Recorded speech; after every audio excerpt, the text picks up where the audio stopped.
వర్షం పడుతుంది. సో, ఉల్లిపాయ పకోడీ వేస్తున్నాను. ఉల్లిపాయలు సన్నగా కట్ చేసుకొని, ధనియాలు, జీలకర్ర, వాము, దాంట్లో నువ్వులు కొంచెం వేసుకొని, సాల్ట్ వేసి బాగా పట్టించాను. చూడండి అలా బాగా పట్టించడం వల్ల ఉల్లిపాయలు తొందరగా ఫ్రై అయిపోతాయి. సో, అలా నేను సాల్ట్ వేసిన తర్వాత అలా పట్టిస్తాను ఉల్లిపాయలకి. ఇప్పుడు వాటర్ కంటెంట్ రిలీజ్ అవుతుంది. సో, నేను ఇప్పుడు శనగపిండి, బియ్యం పిండి సేమ్ క్వాంటిటీలో పట్టించాను. సో, అది యాడ్ చేసుకున్నాను.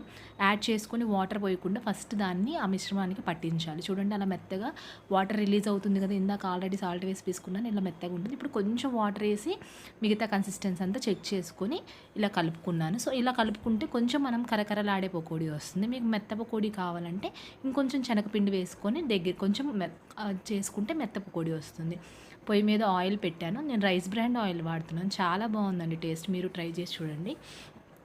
వేడెక్కిందో లేదో చెక్ చేసుకొని ఉల్లిపాయలు అనేది మనం ఆల్రెడీ యాడ్ చేసి పెట్టాం చూసారా, అది ఈక్వల్గా చిన్న చిన్నవి వేస్తున్నాను. ఎందుకంటే అది ఈవెన్గా మనకి ఫ్రై అవుతాయి. పెద్దవి అయితే ఒక చోట ఉడకనట్టు ఉంటే మనం కొంచెం ఆయిల్ యాడ్ చేసాం కాబట్టి దానికి తగ్గట్టు చిన్న చిన్నవి చేసుకొని అన్నీ ఈవెన్గా డ్రాప్ చేశాను. కొంచెం ఒక 5 మినిట్స్ అయ్యే వరకు వాటిని కదిలించకూడదు.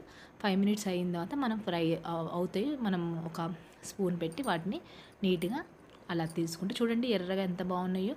అంతే పకోడీ రెడీ.